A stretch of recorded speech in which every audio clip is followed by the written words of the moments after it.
মুহূর্তে দিদির কাছে যাওয়ার আগে একেবারে শুরুতে যে প্রথম বাইটটা শুনিয়েছিলাম আমাদের প্রতিনিধি পিঙ্কি, সে নিজে অসুস্থ হয়ে পড়েছে। সে বলছে, ময়ূকদা আমি যা শুনেছি সেটা দেখো তুমি চালাতে পারবে কিনা। আমি বলেছি চালাবো, গোটা দেশ জানবে, দেখে নিন একবার। আপনি বলছিলেন বাইকে করে লোক আসে, কি ঘটতো এই বাইকে করে? কোন মেয়েদের তুলে যাবে পার্টির লোকেরা আগে এসে দেখে যাবে যে কোন বাড়ির বউটা দেখতে সুন্দর, কে কম বয়সী। এইবার তার ঘুমকি চলে আসবে, তোমার বাড়ির বউ তুমি ছেড়ে দাও। তুমি স্বামী হতে পারো কিন্তু তোমার কোনো অধিকার নেই। মানে নিয়ে চলে যাবে রাতের পর রাত, একদিনের জন্য না। যতক্ষণ তাদের না মন ভরবে ততক্ষণ তোমার কিন্তু রেহাই নেই। ওদের দল আছে 25 জন 30 জন, বাইক বলার সঙ্গে সঙ্গে চলে আসবে। আমারও একই অভিজ্ঞতা। রাত বিকালে আসতো, জোরজবরদস্তি মহিলাদের তুলে নিয়ে যেত, নিয়ে গিয়ে ওই রাখতো পার্টি অফিসে, তারপরে ভোরের বেলায় ছেড়ে দিত। কেন, কি অফিসে মিটিং হতো? পার্টি অফিসে, যেখানে মহিলাদের রাত্রেবেলা রেখে দিতে হতো। এটা তো ওরাই বলতে পারবে কি মিটিং হয়। আপনি একটা মহিলা নিশ্চয় বুঝতে পারছেন কি মিটিং করে উত্তম সর্দার, শিবু হাজরা। মহিলাদের উপরেই তো টার্গেট করে, উনি তো সবসময় টার্গেট করেই আসবে, বলবে এখানে চলো ওখানে চলো। কেন আমরা আজকে বাচ্চা ছেড়ে স্বামী ছেড়ে ওনার কোথায় আমাদের চলতে হবে? মানে এই ভোট যখন আসবে তখন মানে আমাদের নিরাপদে আমরা থাকতে পারি না। দেবরতী দাস, আপনি কলকাতা শহরে একটি সংস্থায় চাকরি করেন, সরকারি চাকরি করেন। আপনি দীর্ঘদিন ধরে সমাজকর্মী হিসেবে কাজ করেন। আপনার কোথাও গিয়ে মনে হচ্ছে না যে আপনিও যে একটা ভোট দেন, এই মায়েরাও ঠিক ওই একটাই ভোট দেয়? আপনি যে প্রিভিলেজগুলো পান, এই মায়েরা সেই প্রিভিলেজটা পান না, কিন্তু তারা আজকে যে লড়াইটা করছে, অসম এক লড়াই করছে, এবং এমন এক রাজ্যে করছে যে রাজ্যের মুখ্যমন্ত্রী একজন মহিলা, এবং তার নাম মমতা বন্দ্যোপাধ্যায়, যিনি মুখে বলেন মা মাটি মানুষ, যিনি লক্ষ্মীর ভাণ্ডার অ্যানাউন্স করেন। কি বলবেন? নমস্কার, প্রথমেই সকল দর্শককে শুভ সন্ধ্যা জানাই। আজকের পরিস্থিতিতে একটা কবিতা খুব বেশি করে মনে পড়ছে, নীরেন্দ্রনাথ চক্রবর্তী কবি। একজন রাজা, সে ঘুরে বেড়াচ্ছিলেন উলঙ্গভাবে, তার পারিষদরা বা রাজা বা দারুণ বলছিল। শেষে একটা বাচ্চা এসে বলল, রাজা তোর কাপড় কই? আমাদের সবার, নারীদের সবার মনে হচ্ছে মমতা বন্দ্যোপাধ্যায় মুখ্যমন্ত্রীকে বলি, রানী আপনার বিবেক কই? গত 3 দিন ধরে রিপাবলিক বাংলায় আমি যা লাইভ দেখছি, সত্যি কথা বলতে আমি কাঁপছি। এখন আমি ভাবতেও পারছি না যা চলছে। সিরিয়া, আফগানিস্তান নাকি কোথায় বসবাস করছি আমরা, যেখানে মানে আপনি সিনেমাতে শুনেছিলেন হয়তো, আপনি তালিবানদের নিয়ে সিনেমা, মাওবাদীদের নিয়ে সিনেমা তো আমরা দেখেছি যে রাত্রির বেলা সিলেক্ট করে করে এই মেয়েটিকে চাই, ওই মেয়েটিকে চাই। মানে এটা মধ্যযুগীয় বর্বরতা। অবশ্যই মধ্যযুগীয় বর্বরতা। এটাকে প্রতিবাদ করা হবে না এটা? কারণ মানে দলীয় শাসন ব্যবস্থার কতটা অবনতি হলে প্রশাসন কোনো তাদের থেকে, যারা মহিলা তারা যাচ্ছে হেল্প চাইতে, বলছে তারা তাদের তৃণমূলের কার্যালয়ে পাঠিয়ে দিচ্ছে মধ্যরাতে। হ্যাঁ, পিঠে বানানোর জন্য পাঠিয়ে দিচ্ছে। তারা বলছে 7 দিন 8 দিন পর আমরা ফিরে আসছি, রাত্রেবেলা পিঠে বানাতে নিয়ে যাচ্ছে মহিলাদের। এটা আমরা কোন দেশে থাকছি? না, পিঠে বানানো মানে আমি ক্ষমা প্রার্থী, কিন্তু ওখানে মহিলা কথা বলতে পারছেন না। যা যা পিঠে বানানোর নামে যা যা জিনিস করতে বলা হয়েছে, তাদের সাথে করা হয়েছে, মানে মিডিয়াতে এগুলো শোনানো যায় না দিদি, যে জিনিসগুলো হচ্ছে। এবং অদ্ভুত লাগছে, নন্দীগ্রাম নেতাই লালগড়ে যারা বিশাল প্রতিবাদী সেজেছিলেন, পয়সা পেয়েছিলেন কিনা জানি না, এখন তারা কমিটিজীবী হয়ে সিট মোছেন, তারা একেবারে চুপচাপ, তারা প্রিমিয়ারে বসে রয়েছেন। আমি জানি এই মুহূর্তে বাংলার বহু সিনেমার প্রিমিয়ারের নৈশ পার্টিতে তারা হয়তো ঘুরে ফিরে বেড়াচ্ছেন, তারা একটা কথা বলছেন না। এরপরেও তাদেরকে রেসপেক্ট করবে মানুষ, এরপরেও তাদের সিনেমা দেখতে যাবে, বইমেলাতে তাদের বই কিনবে, তাদের জন্য অটোগ্রাফ সংগ্রহ করবে, লাইন দিয়ে দাঁড়িয়ে সেলফি তুলবে। লজ্জা লাগে না তাদের? আজ রাতে ঘুম হবে কৌশিক সেনদের? দেবারতী, সবচেয়ে আশ্চর্যের বিষয় হচ্ছে ওখানকার যে এমপি শ্রীমতী নুসরাত জাহান, তিনিও কিন্তু একজন মহিলা, তিনিও মহিলা, আমাদের মুখ্যমন্ত্রী ওনাকে দেখা যাচ্ছে না। এবং আমি যতদূর জানি আমাদের রাজ্যের নারী সুরক্ষা মন্ত্রী, যিনি সম্ভবত শশী পাজা মহাশয়া, তিনিও মহিলা। আমরা মহিলারা তাহলে কার কাছে বলবো যে যাদের সাথে এরকম অসভ্যতা করা হচ্ছে তারা কাদের কাছে গিয়ে প্রতিবাদ করবে?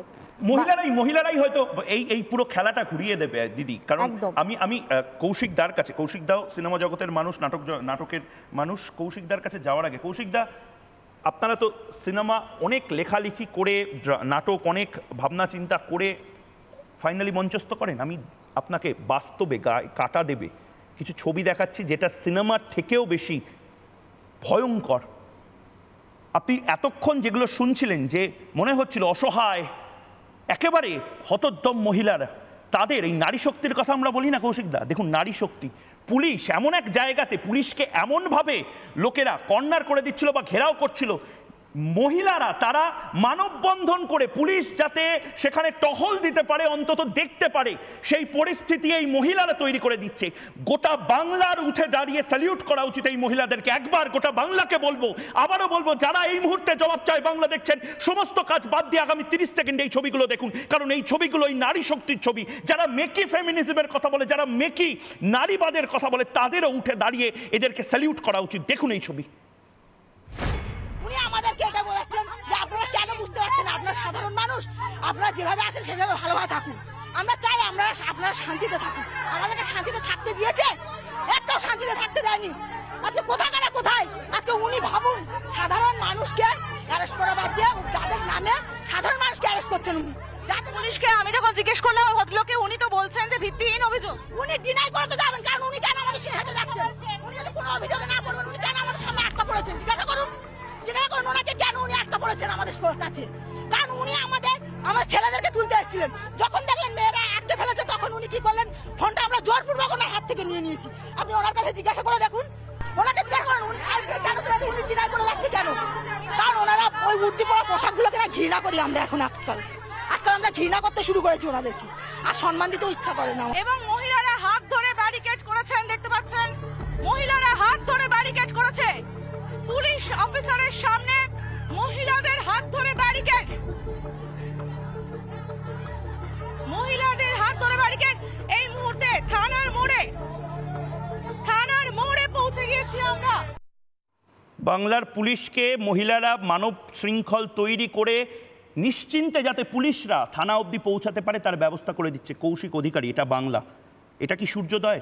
নন্দীগ্রাম আপনি দেখেছিলেন, নেতাই দেখেছিলেন। এটা কি আরেকটা নন্দীগ্রাম নেতাই তার সূর্যোদয় হচ্ছে? সেটাও মহিলারা সামনে থেকে দাঁড়িয়ে লড়াইটা করেছিল। ময়ূক, আমি নর্দমা দেখিনি, আমি তৃণমূল দেখেছি।